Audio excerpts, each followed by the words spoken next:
Kembali di Kompas Siang, Saudara, sejumlah skandal tengah menerjang ajang kontes kecantikan Miss Universe Indonesia edisi perdana yang baru saja selesai digelar 3 Agustus lalu.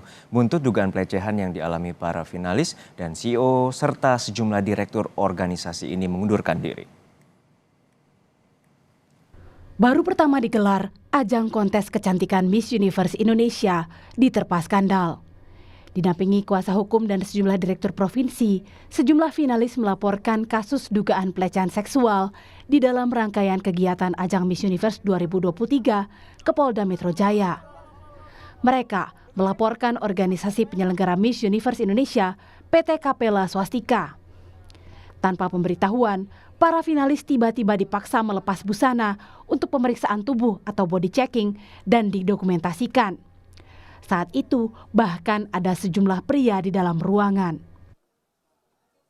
Rundown agenda keseluruhan tidak ada menyebutkan sama sekali adanya namanya body checking.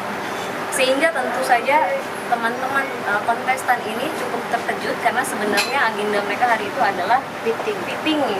Nah, ternyata ada body checking yang dilakukan secara sembrono, ya, melanggar hak-hak pribadi, private, dilakukan di sebuah ballroom. Mungkin teman-teman bisa bayangkan ballroom itu terbuka, di mana ballroom yang kita ketahui ada CCTV dari segala sudut dan hanya disekat seada-adanya, disekat dengan banner, disekat dengan gantungan baju, di mana teman-teman sampaikan ke saya, ketika dilakukan itu tidak hanya mereka sendiri, kadang ada yang digabung dengan kontestan yang lain.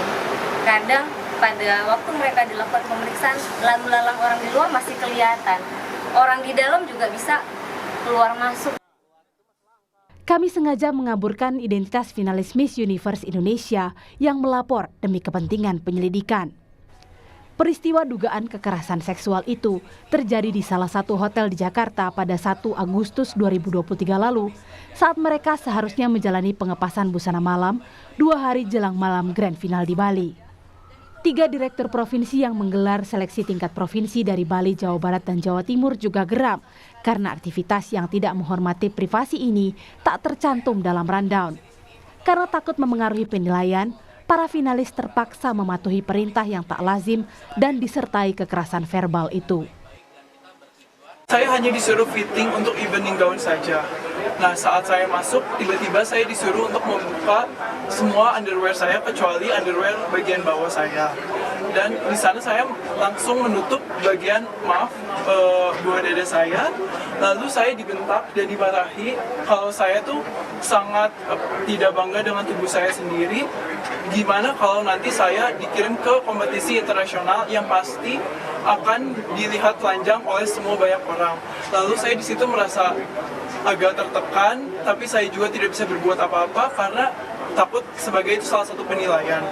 Dan di situ hanya ditutup oleh sekat kayu saja, dan itu terbuka, banyak orang bisa lalu lalang, dan di situ juga ada pria juga. Jadi ada beberapa wanita dan beberapa pria juga, jadi benar-benar ramai dan saya sendiri. Sekitar 3 orang cowok dan juga kurang lebih 5 orang perempuan. Tapi yang bikin saya resah adalah bukan karena sebenarnya body checkingnya, tapi lebih ke karena rame-rame. Dan di situ waktu saya masuk itu masih ada finalis yang kondisinya sedang telanjang. Dan waktu saya melakukan body checking, ada 2 finalis lagi yang dipanggil untuk melakukan hal yang sama. Dan kita benar-benar cuma pakai celana dalam doang. Dan di situ kita disuruh melakukan beberapa pose seperti harus nangkang, harus pose belakang, seperti itu. Dan di pengalaman saya sendiri itu bagian belakangnya seperti diintip gitu. Dan saya saat itu kayak sangat bingung dan sangat tidak nyaman.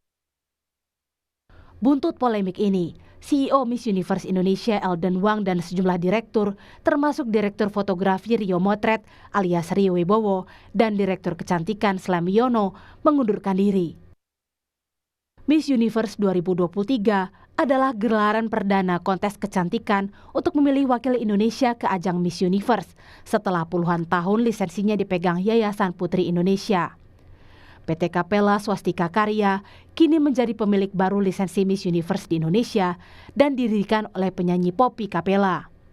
Lewat akun Instagram resmi Miss Universe Indonesia, Poppy pun menjawab polemik dugaan pelecehan seksual dalam body checking ini dalam bahasa Inggris yang kami terjemahkan.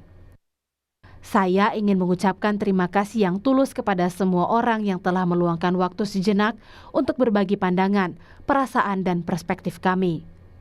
Setiap umpan balik, setiap komentar menjadi energi yang memperkuat tekad kami untuk mendorong organisasi Miss Universe Indonesia ke tingkat yang lebih tinggi. Tulis Poppy Capella, Direktur Nasional dan pemilik organisasi Miss Universe Indonesia.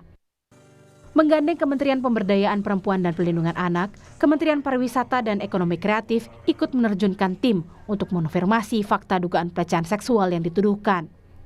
Bakal ada tindakan tegas jika ada norma budaya dan hukum yang dilanggar dalam rangkaian penilaian kontes kecantikan. Jika ada tindakan yang di luar adat dan budaya kita maupun apalagi kalau melanggar hukum pasti akan ditindak secara tegas. Selain itu, ajang ini juga menuai sejumlah kritik.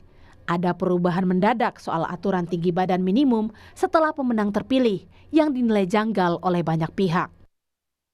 Tim Liputan, Kompas TV.